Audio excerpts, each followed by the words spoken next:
Hello knitters, Faye from Strand Knitting Studio in San Clemente, California.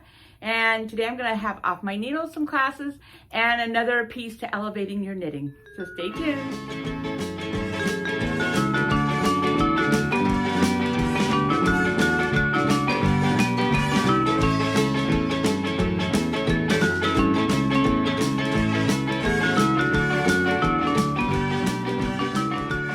Okay, so I off my needles is Papyrus. It's a tube, meaning I knitted it in the round, so there's no backside. Everything it all looks good on all sides. And it's called Papyrus, and it's got these gorgeous little flowers that pop up.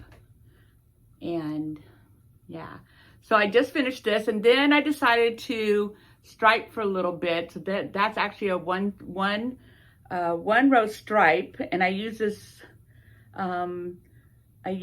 technique called helix or something, helix knitting, to where you stop 3 stitches before your last time you use the color that you started your new color, and you slip those stitches over and you start the new color.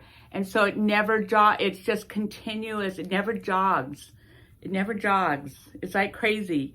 The only time you have a jog is at the very beginning, which I can't even see right now, but it should be like right here. Oh, that's probably the end.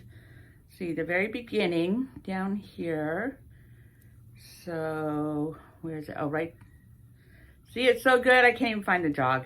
But there is a jog at the very beginning. I might have stitched it so you didn't see it. I think I tried to hide it. That's pretty funny. Okay, there is a jog, but I don't see it.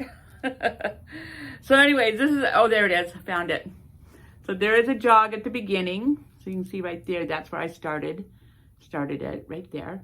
But other than that, it is a perfect circles around. And they're closed circles. They're not spiraling or anything like that. So it's really great. I love it. Now, with this, you have to Kitchener this all the way around to join it. And you're supposed to Kitchener it in a way, but I may have just figured out a way so I don't have to fix it. So you're supposed to Kitchener in a way to where it actually has a twist in it. Mine doesn't have a twist in it. Mine is perfectly fine. So I'm not quite sure how I didn't get my twist. So now I've been thinking, okay, so am I just gonna leave it like this? Probably. Or do I want my twist in it? But I just figured out if I like actually fold this separate in a different place, I actually have a twist. So the answer is no, I will not. Except the twist won't flow around the way a twist will. But I actually can make a twist by just taking the tube, and instead of having it go this way, I take the middle of each one and have it go that way. And now I have a twist. Woohoo. So anyways, see, I make mistakes too. And so the question is, okay, do I want to deal with that? I probably won't, because if I wear this, it's fine this way. I'm good. And so I probably won't, because this is like a lot of, this took probably an hour to Kitchener, maybe 45 minutes. And to take it out and Kitchener it again is probably, we're probably talking about a 2-hour movie. And so I don't know if I really want to deal with that or not. And I probably won't. It hasn't been steam blocked yet, so it's been dry blocked, which is like pulling on it and stuff like this, which sort of helps the stitches do their thing. But I do need to steam block it. So I will be steam blocking it. But there we go. Papyrus. So I used 1 skein of each of these. This is Dream. So that was my one color. And of course the black, it's sort of a gray black. And what I love when patterns do this is all I have left. I have nothing left. So this I will probably keep, because if I need to mend anything about it, then I'll have it. If I decide to re-Kitchener it, I'll have it. This one I won't keep. But there you go. That's all I had left. I love patterns. I use all my yarn. It's so great. So there you go, Papyrus. Again, it's not a hard. It's, you have to once you get it down, the actual making the flowers really isn't that hard. It's the lining up, making sure when you start a new row of flowers that you've got them lined up correctly. And they're not just all line of flowers, but they alternate back and forth like this. But once you get that set, then the whole round is easy. So, and of course this part's just knitting. I love how this all worked out. It's pooled. We call that pooling. See how the color just sort of, we call this pooling because it's not really striping. We call this pooling. So it's like, for what it is, because it's going to be all scrunched up, it's really good. There are a lot of people, we don't like pooling, especially for a sweater.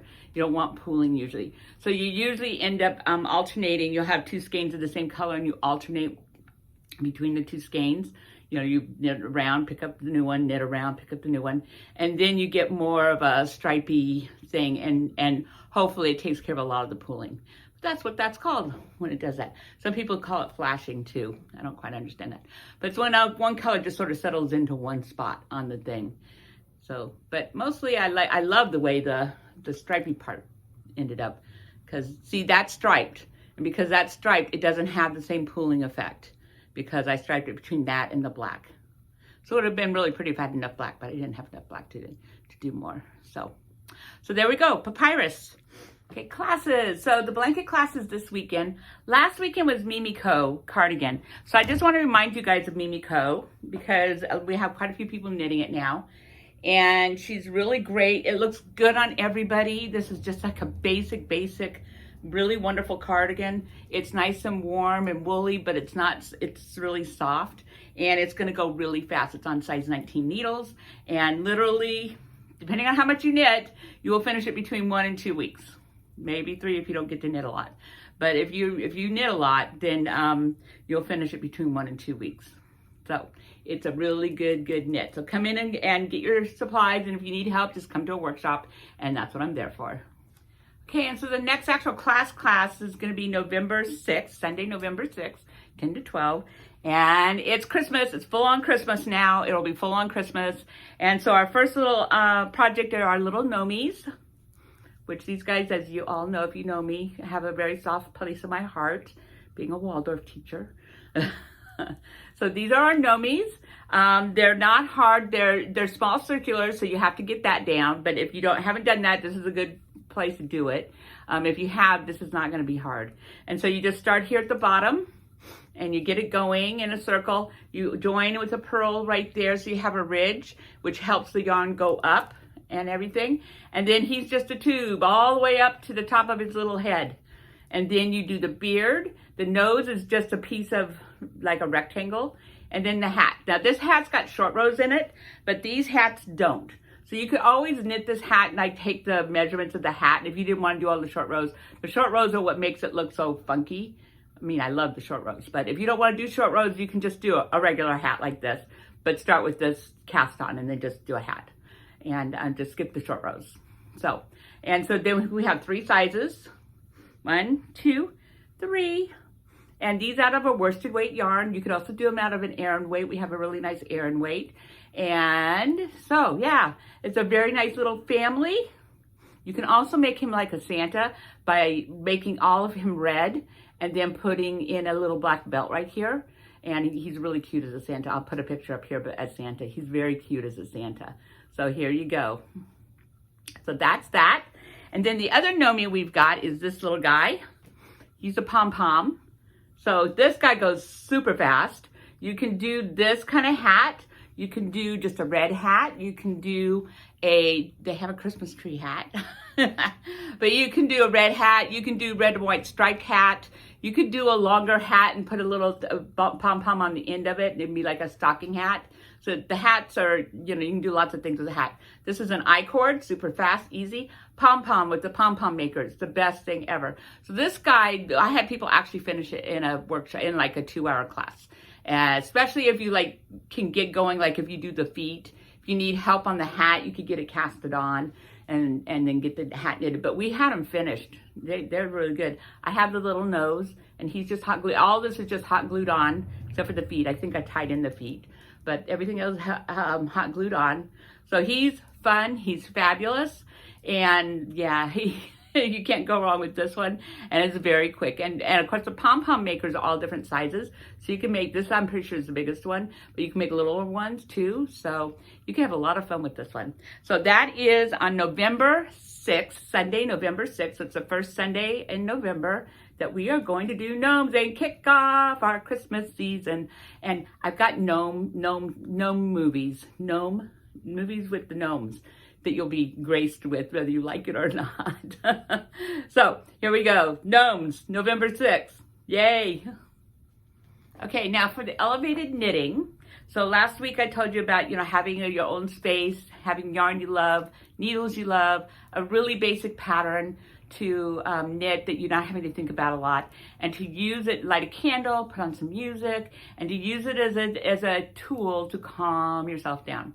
So like, it really is like meditating, but your hands are moving, so it's much easier for people to sort of get into that relaxed state. Matter of fact, the act of knitting itself puts you in a medical state of relaxation, proven. It also lowers your blood pressure. It can lower your anxiety levels. It can help you sleep better. If you do it before bed, you're going to get sleepy and you'll be able to go to sleep better. There's other things it does, and I can't remember off the top of my head, but these are studies that have actually been done, and it actually does these things. It's crazy. It makes your mind stop going. If you like are ruminating on stuff, you can't get it out of your mind. When you knit and you can concentrate on that, it makes all that stop. So here's another idea is also you can knit yourself. If you've never heard, there's people who do what we call prayer shawls. So while you're knitting, you're sending love and light and healing and having those kinds of thoughts and playing, music that puts you in this relaxed state. This is why this works, because it puts you in this relaxed state, and you can be very prayerful while you do this. And then they often give them to people who are ill, and churches do this a lot and give them to people that are ill. Well, here's my idea for you. Before you go to somebody else, do one for yourself. And this you could use while you're doing your elevated knitting. It's another thing that would sort of hook you in, is you put on your shawl. So now your shawl does not have to be triangled like that. Like that's the normal, shawl. Doesn't have to be. It can be a long rectangle. But it can be this, and I have a super easy pattern for that, so you're not thinking. So, if you, I'll try to link it. It's a washcloth pattern, basically. It's grandma's old washcloth, favorite washcloth pattern, but you just make it bigger, until it's as big as you want. So you just keep knitting until you run out of yarn, or it's as big as you want, and then you cast off. It's easy. But also just a long rectangle one would be just fine. And again, a yarn you love. You also might want to think about whether you want this to be cozy, warm, heavier, or very lightweight. Just say just a really lightweight cover. So that would depend on your yarns. Also with shawls, I tend to bump all shawls, scarves, everything up needle sizes. So like if the ball band says a 7 to an 8, I'm going to start with a 9, 10, 11. And I'm going to try to make it onto 11. And I will push it up until I don't like the fabric, is what I do. So I do just a little swatch and I knit a few rows. And if that still looks good, I'll change needles up until I don't like the fabric. And then I'll have a couple that I can look at and I go, okay, I want to do it on this one. But it makes things lighter. It's not so dense. Like what is on a ball band is sweater fabric. And I don't always want sweater fabric, a dense sweater fabric on my shawls. So I do tend to bump things up a lot. So that's also, and then you could also do like a lightweight, then you can do like a sport weight yarn, which is lighter, but you could be easily up on like an 8 or a 9 to do it. So it's not like you're on teeny tiny needles, but push it up. But anyway, so that just is another idea of making yourself a prayer shawl, a knitting shawl, whatever you want to call it, and where you're being very intentional while you're knitting it, and so it will carry that energy with it. And then when you use it every day for your time and your space, it just adds one more cue into your space, onto your body, into your brain. That's a cue, something that you do every time before you do this, that helps know that it's a ritual. Help your brain and your body know, okay, we're about to do this, we can relax now. So it's just another thing to help the relaxation come a little bit quicker and more deeply and things like that. So there's another idea on how to expand and elevate your knitting once more. So I hope you tried this. I've heard from a couple of you that are trying it, and I'm so happy. But so you can try that. And that is it for today, and I hope to see you in the studio real soon. Bye.